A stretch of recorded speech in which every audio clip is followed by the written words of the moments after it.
outward sign of an inward covenant that they had with God. If you don't mind, I just want to talk about it today. If I don't hoop and holler, I think it'll be all right. So this was an outward sign of the covenant that they had. But the problem was, the thing was, that when the people of God got into a bad situation, or when they didn't see God, they would always go back to what was familiar. Come on now. I know I lost about 3 of y'all right there. See, the problem is they came out of Egypt, and Egypt was known for having hundreds of gods. So when they got into a place where they could actually see the hand of God on the situation, they reverted back to what they were used to. They went back to the ways of Egypt. And God was saying, I can't have that anymore, because the place that I'm bringing you to, you cannot remember the former things. The place that I have for you is so great that you cannot go back to what you're used to, because what you're used to won't work in the arena that I'm putting you in. Because when I elevate you, I'm not only going to elevate you in the place that you are, but I'm going to elevate you in your mind. And the Bible says, be ye transformed by the renewing of your. It did not say anointed. It did not say gift. It did not say anything spiritual. It says if you change your mind, you can renew your whole situation. I knew I lost a couple of you there. Now we find Joshua. Joshua has been given the task to circumcise all the men. Men, let me say it again. Joshua was given the task to circumcise all of the men. That was a sign that what I'm getting ready for you to do in your life now, you're going to have to cut back some things you don't need. Where are my men at? As bad as it hurt, you're going to have to cut back some things, because what I got for you, you have to be a sign that you are for me and I'm for you. Because you got to bear the sign. Look at your neighbor and say, cut back, cut back, cut back.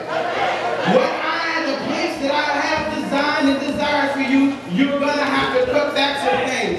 Ladies, where the ladies that are in the house?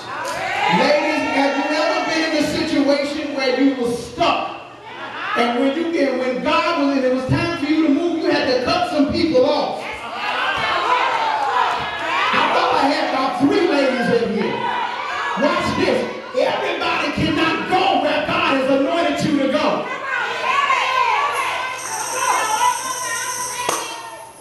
And you're going to have to make some cutbacks.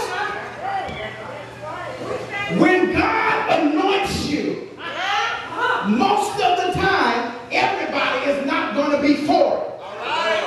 When God has separated you, the problem that we have is we try to take everybody that was going through with us, we try to take them with us because God has brought us out. So when God brings you out, that does not necessarily mean He brings all of your family out. Watch this.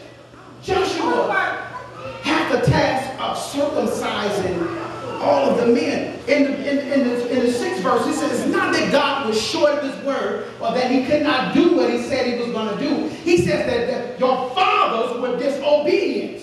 Wow. I knew I would hit nothing there. He said your fathers was disobedient and they did not obey the voice. But because you are obedient, what I'm going to do is I'm going to give you the sign of the covenant. Come on now. And I'm going to give you the land sown with milk and honey. They could have had it, but they were hard-headed. And they tried to go back into what I told them not to go out of. Ain't it funny how we'll go back into what God delivered us out of?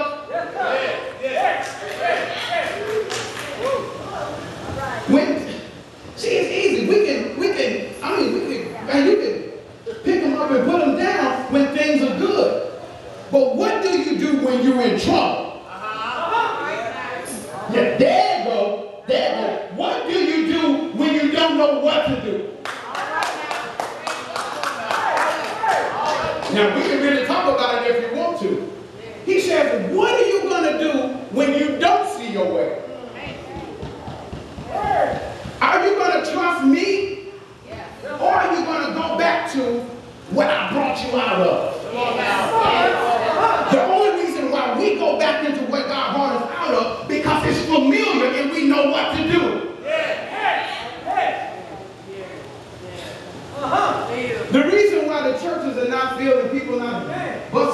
sin? Because most of us, we want what we can see. Come on now. We want what I can see. Give me what I can see. Give me this. I can put my hand on this. And give me this. This is what I can go with. You give me something concrete, I can go with this. Yes. That's easy. But this is the thing. Can you go with it when I don't see how it's going to work out?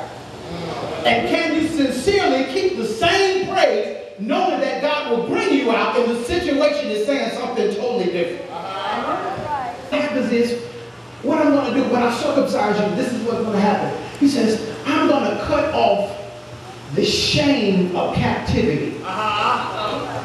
This is what made me preach this. He says, what Gilgal means, it means rolling away. He said, it means rolling away. It means this. He says, what I'm cutting off from you, I'm going to take it away from you. So when you go back to it, you can't find it. Okay? He says, now the sin was they kept trying to go back into what was familiar.